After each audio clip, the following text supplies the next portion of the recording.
And listen to what Mark Carney had to say about the border crisis, what Mark Carney had to say about tariffs. Talking tough. This is a tough man. We'll get to that in a minute. This man is dangerous for Canada. And I'm not going to keep calling him carbon tax Carney, carbon tax Carney. He's net zero Carney. He's economic destruction Carney. Let's listen to why. But the large polluters pay. And so what happens... But does that not ultimately trickle down? No, because what the big companies are producing, by and large, are not products that we are consuming. There's some element of that, but by and large, you know, a steel company, how much steel are you using these days, Todd? I mean, not as much we used. So anyway, so that's how much steel are you using these days, Todd? All right. Did I just... Yes, he just said we don't use steel in Canada anymore. Why? Because we're going back to a Stone Age economy where we don't build anything? Is that what Mark Carney envisions for Canada? I think so. He just said it there. And, you know, I'm so sick of Mark Carney being presented as some sort of intellectual, as some sort of smart guy who understands the international economic system so well. He's been the governor of the Bank of England, where he was a disaster. He's been the governor of the Bank of Canada, where he was a disaster. He understands the world economic system. My God, he's a constant guest at the World Economic Forum. He knows this. The man actually doesn't seem to understand anything. I think I would get a better dissertation on the Canadian economy from anybody who protested at the Freedom Convoy. Because this man is totally artificial. I love both of these guys. General Rick Hillier, former Chief of Defense Staff, who I served under when he was Chief of Defense Staff, and I was a public affairs officer, the Canadian Air Force.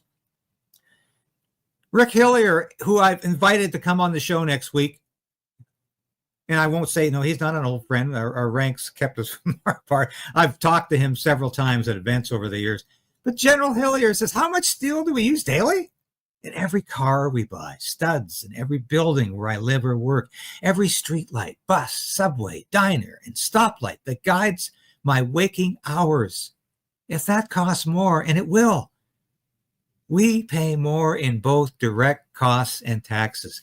How incredibly stupid is Mark Carney. Now, Dan McTeague, my old friend, who I will have on the show as well in the next couple of weeks to talk about the cost of the tariff, the energy cost of the tariff. He made the interesting note here: drop your non-plastic forks, your plastic dinner forks, Canadians. Your EVs have no steel in them, nor do your solar panel heat pumps or windmills. Carney isn't stupid. I'm not sure he's not stupid. Maybe he's just thinks, but he's hoping and running the fact that you are, and will even remotely consider him to lead undemocratically. Dan McTeague, that is brilliant. And that is exactly where we're at right now. We are facing a future with Justin Trudeau or somebody like Mark Carney, who can't comprehend that we live in a society that still uses steel in everything. Mark Carney has been so divorced from reality for so long, living in the globalist world of the United Nations and the World Economic Forum, living in a cloistered world of globalists who don't understand how ordinary people live, that he doesn't know steel is still everywhere in our society. Now, is that stupidity? Is that ignorance? Or is that just mendacity? Does he just want to lie to you about everything? Will pay. The important, and there is an expectation, as you know, that price will rise over the course of this decade, provide them with more options to reduce emissions, because they will be able to pay for the emission reductions of Canadian households. All right, hold everything. He just said he's talking about his corporate carbon tax. Yes, now he's very much opposed to a personal carbon tax. It's just, oh, and it's the reason is that Pierre Poilievre won the propaganda war there, and we have to move on. He's expecting corporations to pay everything. No trickle-down effect, by the way. That's not going to happen. And it's just going to work out fine, where all of these corporations end up paying the bills for everybody. What's going to happen, do you suppose? I think the corporations are going to leave Canada. They're going to get the hell out of here because this sounds like a scenario for disaster. Sounds like it's a scenario for bankruptcy for companies who are going to be forced to pick up the tab for Carney's artificial carbon cost, this so-called price on pollution, this BS terminology. Take out the carbon tax. You should replace it with something that is at least, if not more, effective. And once you put in place the sort of shadow prices, so in other words... All right, this is incredible. Listen carefully. Here he is lecturing BlackRock CEO Larry Fink. And once you put in place the sort of shadow prices, so in other words, regulation on hydrogen fuel blends, phasing out internal combustion engines, expectations of floors on carbon prices, all the things that Janet Yellen and I were, kind of alluding to in this report, the sort of future path of policy. Yeah, that was Larry Fink, of BlackRock. That's the same Mark Carney 5 years ago. He wants to get rid of the internal combustion engine. He's still Mr. Net Zero. He's just talking a little lighter now in terms of, well, it might not be a personal carbon tax, but we'll stick it to those companies and those corporations who will then either stick it back to us or will leave the country to survive. That's the Canada that Mark Carney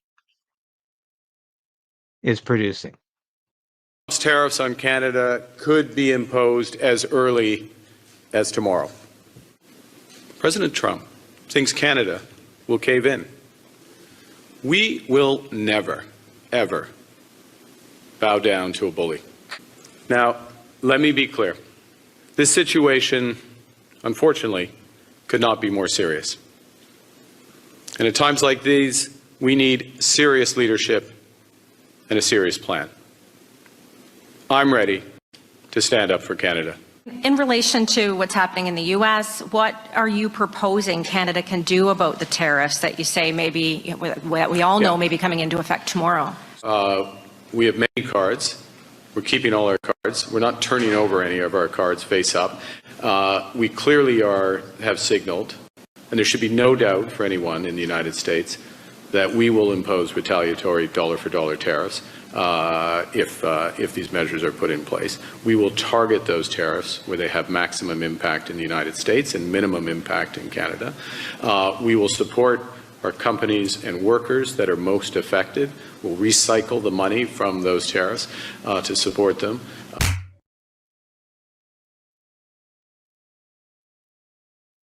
All right, is this guy capable of answering a question that's not laden with metaphors and meaningless statements?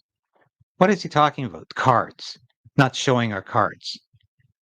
Yeah, you'd better show your cards so there's some explanation here, some understanding, mutual understanding about what you're actually preparing to do.